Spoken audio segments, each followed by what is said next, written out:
दिल्ली में कोरोना कहर बरपा रहा है। पहली बार एक दिन में 104 लोगों की मौत हो गई। इससे पहले 16 जून को 93 मरीजों की मौत हुई थी। 24 घंटे में 7053 नए कोरोना मामले सामने आए। दिल्ली में कुल मामले 4,67,000 से ज्यादा हो गए हैं। अब तक 7,300 लोग दम तोड़ चुके हैं। फिलहाल दिल्ली में 43,000 से ज्यादा एक्टिव केस हैं। दिल्ली में कोरोना के बढ़ते मामलों के बावजूद लोगों में त्योहार को लेकर जोश और उमंग कम नहीं हो रहा।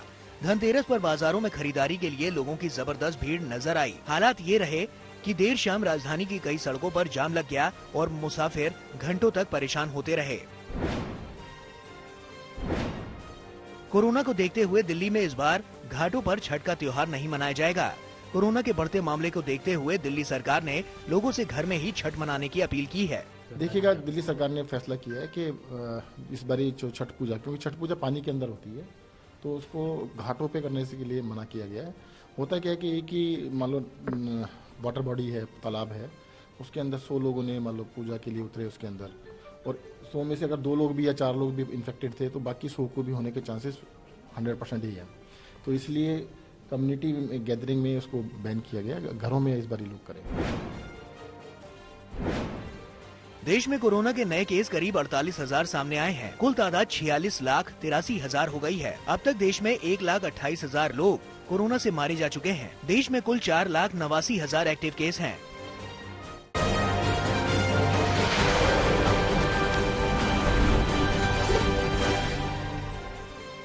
आज राम की नगरी अयोध्या में दीपोत्सव मनाया जाएगा। छोटी दीपावली के दिन पूरी अयोध्या रोशनी में नहाएगी। राम जन्मभूमि परिसर में पहली बार गाय के गोबर से बने 40,000 दीपक जलाए जाएंगे। राम की पैड़ी पर इस बार 5.5 लाख दीपक जलाने का लक्ष्य रखा गया है। इस बार राम की पैड़ी के 12 घाटों के बजाय 24 घाटों पर दीपोत्सव किया जाएगा। दीपकों की काउंटिंग 3 ड्रोन के जरिए की जाएगी। दीपोत्सव के दौरान लेजर शो के जरिए राम की पैड़ी के किनारे बने मंदिरों की दीवारों पर पूरा रामायण दिखाया जाएगा। इस बार दीपोत्सव के दौरान सरयू के उस पार से होने वाली आतिशबाजी नहीं दिखाई देगी। लेजर शो के जरिए ही वर्चुअल आतिशबाजी का इंतजाम किया गया है। कोविड-19 को देखते हुए दीपोत्सव कार्यक्रम के दौरान अयोध्या के आम निवासी दिखाई नहीं देंगे। केवल वही लोग वहां मौजूद रहेंगे जिनके पास आमंत्रण या एंट्री पास होगा। आज राम की नगरी में दिन भर त्योहार का नजारा दिखाई देगा। करीब 12 बजे साकेत महाविद्यालय में राम और रामायण के जीवन वृत्तांत पर आधारित झांकियां निकलेंगी। यूपी के मुख्यमंत्री योगी आदित्यनाथ करीब 2:30 बजे राम कथा पार्क पहुंचेंगे और झांकियों का निरीक्षण करेंगे, जिसके बाद राम, सीता और लक्ष्मण का स्वागत किया जाएगा।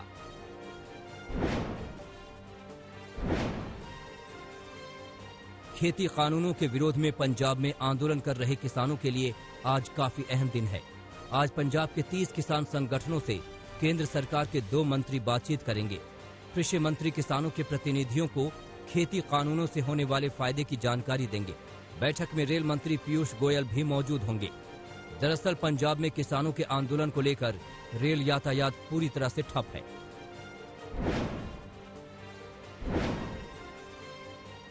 अर्थव्यवस्था में जान फूंकने के लिए वित्त मंत्री निर्मला सीतारमण ने तीसरी बार राहत पैकेज की घोषणा की है। आत्मनिर्भर भारत अभियान 3 के तहत कुल 2,65,000 करोड़ रुपए की घोषणाएं की गई। अब कुल सरकारी राहत पैकेज करीब 30 लाख करोड़ रुपए का हो गया है, यानी जीडीपी का 15% हिस्सा राहत पैकेज में दिया गया है।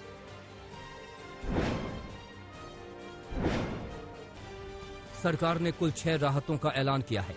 रियल्टी सेक्टर को मजबूत करने के लिए घर के एग्रीमेंट के वैल्यू और सर्कल रेट के बीच के अंतर को 10% से बढ़ाकर 20% कर दिया गया है। खाद पर सब्सिडी के लिए 65,000 करोड़ रुपए दिए गए हैं। मनरेगा जैसी योजनाओं में काम करने वालों को पीएम गरीब कल्याण रोजगार योजना का फायदा होगा। प्रोविडेंट फंड में सब्सिडी दी गई है।